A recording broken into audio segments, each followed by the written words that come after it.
이런 말 해도 될지 모르겠지만 제가 진짜 광에 미친 사람이거든요. 예전에는 피부가 하얗기만 하면 어려 보인다는 말을 많이 했죠. 그런데 요즘은 좀 다릅니다. 손은 평범해도 피부에 광이 살아있는 얼굴이 훨씬 어려 보이거든요. 우리는 누군가의 얼굴을 볼 때 색부터 보는 게 아니라 이 피부가 건강해 보이는지 생기가 있는지를 먼저 봐요. 그리고 그 느낌이 바로 동안으로 연결됩니다. 그래서 같은 얼굴이어도 광이 있으면 훨씬 생기 있어 보이고 없으면 쉽게 지쳐 보이는 거죠.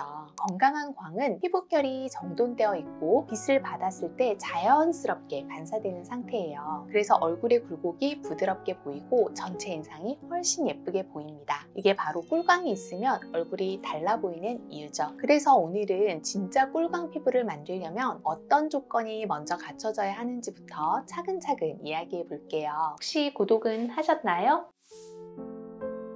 꿀광 피부를 만들고 싶다면 대부분 좋은 제품부터 찾게 되죠. 앰플 바꾸고 크림도 이것저것 써보는데 막상 거울을 보면 왜 나는 광이 안 나지? 이런 생각이 들 때가 많아요. 이런 경우 피부 상태를 보면 피부가 늘 예민하고 쉽게 붉어지고 컨디션이 하루하루 너무 달라요. 이 상태에서는 아무리 좋은 제품을 써도 피부가 그걸 제대로 받아들이지 못합니다. 광은 피부 위에 뭘 얹어서 만드는 게 아니라 피부 컨디션이 안정됐을 때 자연스럽게 올라오는 느낌에 가깝습니다. 그래서 피부 컨디션이 안 좋으면 윤기는 있어 보여도 꿀광 느낌은 안 나요. 광이 예쁘게 올라오는 피부를 보면 세안하고 나서도 얼굴이 편안하고 이런 상태에서는 같은 제품을 써도 결과가 달라요. 윤기가 올라오는 위치도 다르고 피부가 빛을 받았을 때 느낌도 훨씬 자연스럽습니다. 그래서 꿀광 피부를 만들 때는 제품을 더 바를지 말지를 고민하기 전에 지금 내 피부가 편안한 상태인지부터 먼저 봐야 합니다.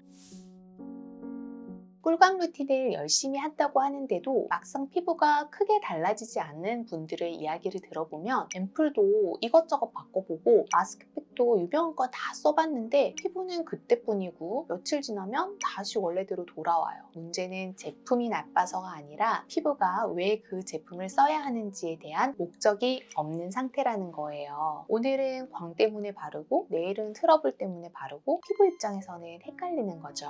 이렇게 되면 피부는 안정될 틈이 없고 광이 나기는커녕 늘 리셋되는 상태가 반복됩니다. 또 하나 많이 놓치는 부분이 순서인데요. 피부가 예민한데 바로 영양부터 얻거나 흡수 준비가 안 된 상태에서 무거운 제품을 먼저 쓰는 경우도 많아요. 이렇게 관리하면 겉으로는 열심히 한 것 같아도 피부 속에서는 계속 버거운 상태가 일어납니다. 그래서 광이 오래 유지되지가 않아요. 꿀광 루틴은 많이 바른다고 완성되는 게 아니라 지금 이 단계에서 왜 이걸 쓰는지 피부가 이해할 수 있게 관리하는 과정에 가깝습니다. 그래서 광이 잘 안 나는 피부일수록 무엇을 더 할지보다는 지금 하고 있는 걸 왜 하고 있는지부터 한번 점검해 보는 게 훨씬 도움이 될 거예요. 제가 꿀광 피부를 유지하려고 할 때 가장 중요하게 보는 건 피부가 지금 어떤 상태이냐입니다. 피부가 예민하거나 컨디션이 떨어진 날에는 아무리 좋은 걸 발라도 광이 예쁘게 안 올라와요. 그래서 그럴 때는 가장 먼저 하는 게 피부를 진정시키고 회복시키는 단계입니다. 제가 이때 사용하는 게 메디힐 PDRN 마스크팩이에요. 참고로 광고 절대 아니에요. 피부가 자극받았거나 광이 죽었다는 느낌이 들 때 세안 후에 바로 사용해서 피부를 한번 가라앉혀주는 용도로 사용을 하고 있습니다. 마스크팩 후에는 센텔리안 24 마데칼 파워 앰플을 살짝 레이어링 해줍니다. 앞 단계가 잘 되어 있으면 이 앰플을 바른 뒤에 피부 표면이 과하지 않게 정리되면서 빛이 예쁘게 올라옵니다. 마지막으로는 동국제약 마데카 크림을 발라줘요. 이 단계에서 제가 신경 쓰는 건 영양이 아니라 장벽입니다. 광 피부는 수분이 많은 피부가 아니라 수분을 잘 붙잡고 있는 피부에서 나오거든요. 그래서 이 크림은 듬뿍 바르기보다는 피부에 눌러 붙이듯이 정착시키는 느낌으로 사용해요. 이 루틴에서 중요한 건 제품 자체보다는 순서인데요. 피부를 먼저 진정시키고 그 다음에 장벽을 잡아주고 마지막에 광을 정리해주는 방식입니다. 이렇게 하면 겉만 반짝이는 피부가 아니라 시간이 지나도 지저분해지지 않는 꿀광이 남습니다. 이건 제가 직접 해보면서 가장 확실하게 느낀 부분이에요. 그런데 홈케어를 꾸준히 하고 있는데도 어느 순간부터 광이 더 이상 살아나지 않는 느낌이 들 때가 있어요. 이럴 때는 관리를 못해서라기보다는 피부 자체의 회복 속도가 예전 같지 않아서인 경우가 많습니다. 특히 나이가 들수록 피부가 스스로 회복하는 힘이 점점 느려집니다. 이 시점에서 시술을 생각해 볼 수 있어요. 다만 중요한 건 광을 만드는 시술을 한다는 기준입니다. 꿀광을 목표로 할 때 시술 먼저 하는 건 추천하지 않아요. 피부를 자극해서 반짝이게 만드는 방식은 처음엔 좋아 보여도 조금만 지나면 오히려 광이 더 죽는 경우가 많거든요.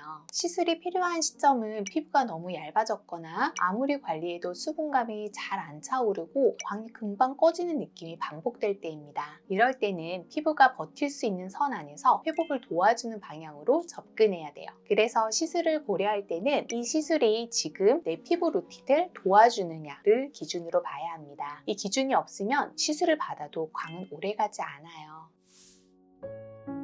꿀광 피부는 특별한 피부라서 만들어지는 게 아니라 피부 상태를 어떻게 관리하느냐에 따라서 충분히 달라질 수 있는 결과라는 걸 알 수 있어요. 피부를 먼저 편안하게 만들어주고 장벽을 무너지지 않게 잡아주고 그 위에 광이 예쁘게 올라오도록 정리해주는 것. 이 세 가지가 자연스럽게 이어질 때 우리가 흔히 말하는 꿀광 피부가 만들어집니다. 그래서 중요한 건 똑같은 제품을 따라 쓰는 게 아니라 왜 2단계에서 이걸 쓰는지 그 기준을 이해하는 거예요. 이 기준이 잡히면 제품이 조금 바뀌어도 컨디션이 달라져도 피부는 크게 흔들리지 않습니다. 그래서 관리의 양보다는 관리의 방향이 훨씬 중요해요. 내 피부가 지금 어느 단계에 있는지, 무엇을 먼저 잡아야 하는지 이 기준만큼은 한 번쯤 점검해 보셨으면 좋겠어요. 혹시 꿀광 피부 관리나 시술에 대해 더 궁금하신 점이 있다면 언제든지 댓글로 남겨주세요. 지금까지 다나한 이원장이었습니다. 감사합니다.